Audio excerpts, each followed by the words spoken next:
To give a sense of scale, here's our mask maker Akimu in his Mask of Creation form.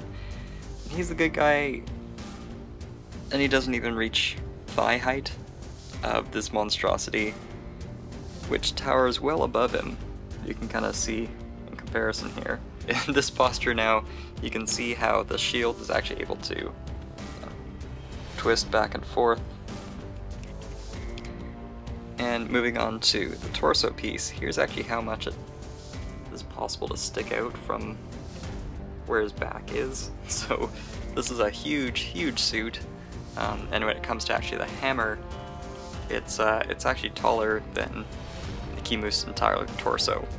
You can see there's hosing that kind of connects from the back into the actual torso, and the idea is that this means that it's a kind of a biological link that can actually connect the user to the huge suit. That's why I ended up mimicking Akimu's design into this, and then gave Makuta a shield as well.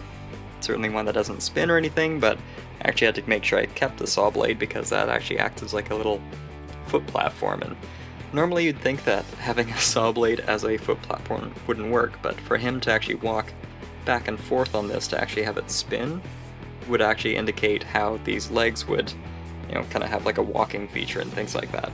Additionally, I added these wings at first just to, you know, have another effect of it being evil, but it's actually quite important weight-wise, and normally I never have builds that are, you know, this big. Fortunately, I have a much larger backdrop to accommodate for that, because otherwise I would have no room. This is the biggest set I've actually created so far, and it's only going to get bigger, which is crazy. I might have to actually just photograph outside, but this is kind of like the general rundown. So effectively, same posable hands, same wings that have the crazy 4-gear drive that I developed. The arms can articulate, which I'm not going to show because Makuta just threatened me to fall over again. So I'm just going to quickly jump to Akimu in the suit, and here we are with Akimu seated in the mech suit, after emerging victorious from squashing his brother.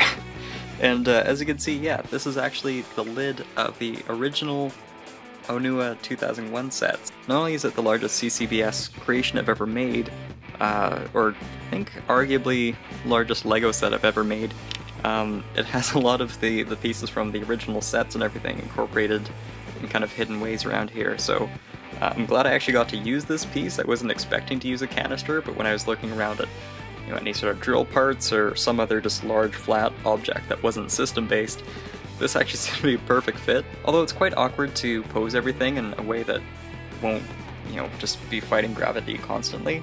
I think I'm quite happy with how it all turned out in the end. That wraps it up for my video today. Thanks for watching, guys, and I'll see you next time.